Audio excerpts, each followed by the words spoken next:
प्यारे दोस्तों, सादर अभिवादन। मैं हूं महेश कुमार वैद और आप देख रहे हैं एनजेपी हरियाणा। दोस्तों, एनजेपी हरियाणा पर फिर एक बार बात राजस्थान की करेंगे। रेवाड़ी की सीमा से सटे बहरोड विधानसभा क्षेत्र की करेंगे।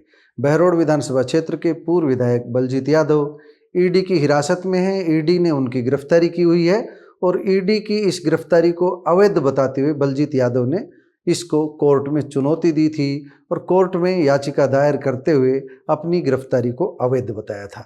लेकिन बलजीत यादव की प्रार्थना को अदालत ने अस्वीकार कर दिया है और अदालत ने बलजीत यादव की न्यायिक अभिरक्षा की अवधि 23 फरवरी तक बढ़ा दी है। यानी कुल मिलाकर 23 फरवरी तक बलजीत यादव अभी जेल में रहेंगे।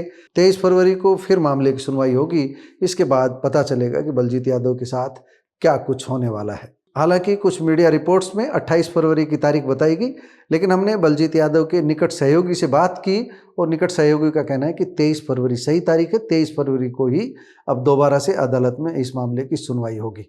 हम आपको बता दें कि किस आधार पर बलजीत यादव की याचिका खारिज की गई और किस आधार पर गिरफ्तारी को लेकर के उन्हें राहत नहीं मिली। दो अलग अलग मामले थे। हाई कोर्ट ने जो गिरफ्तारी पर रोक लगाई बलजीत यादव की, वह गिरफ्तारी पर रोक थी।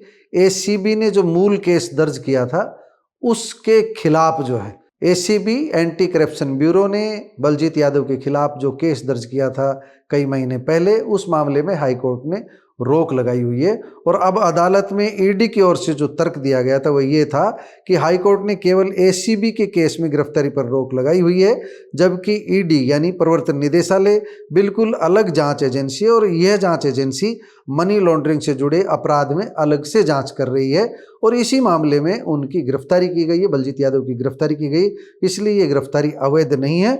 दोनों पक्षों को सुनने के बाद ही अदालत ने आरोपी बलजीत यादव का प्रार्थना पत्र अस्वीकार कर दिया, खारिज कर दिया और इसी आधार पर अब उन्हें 23 फरवरी तक न्यायिक हिरासत में रहना होगा, ईडी की न्यायिक हिरासत में रहना होगा। अब एक बार पूरा मामला आपको फिर बता देते हैं। ईडी मामलों की जो विशेष अदालत है, उस विशेष अदालत ने MLA local area development fund से जुड़े लगभग 3 करोड़ 72 लाख रुपए की धांधली के मामले में पूर्व विधायक बलजीत यादव की ओर से जो प्रार्थना पत्र दाखिल किया गया था उसे खारिज किया है। यानी बलजीत यादव पर 3.72 करोड़ रुपए की धांधली के आरोप हैं और धांधली के आरोप किस वजह से ये आपको बता देते हैं। कहा गया है कि जो खरीदा गया सामान था, जो स्कूलों में सामान भेजा गया था विधायक बलजीत यादव की संस्तुति पर, उसकी गुणवत्ता पर सवाल उठ रहे हैं, उसकी कीमत पर भी सवाल उठ रहे हैं। हम आपको बता दें कि 24 जनवरी को सबसे पहले ईडी ने जयपुर, दौसा और बहरोड सहित बलजीत यादव के लगभग 10 ठिकानों पर सर्च ऑपरेशन चलाया था। यह छापेमारी मनी लॉन्ड्रिंग रोकथाम अधिनियम के तहत की गई थी। इसी दौरान जांच में सामने आया कि 2021-22 के दौरान बहरोड विधानसभा क्षेत्र के 32 सरकारी स्कूलों के लिए कई तरह का खेल का सामान खरीदा गया और इसी में 3.72 करोड़ यानी 3 करोड़ 72 लाख रुपए खर्च किया गया, दिखाया गया। लोकल एरिया डेवलपमेंट फंड से ये राशि खर्च की गई। इसी राशि में भारी दुरुपयोग की आशंका व्यक्त की जा रही है। इसी को लेकर के पूरा मामला चल रहा है।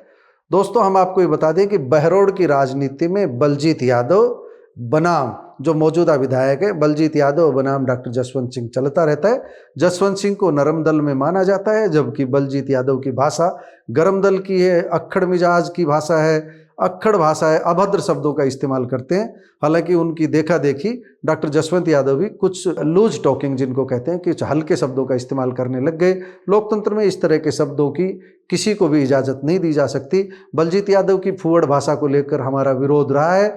हम अब भी ये कह रहे हैं कि बलजीत यादव की भाषा का स्तर बेहद घटिया है, लेकिन उन पर जो आरोप लगे हैं उनके पीछे निश्चित रूप से राजनीति हो सकती है। लेकिन अगर आप दूध के धुले हों तो देश की अदालत पर भरोसा रखिए।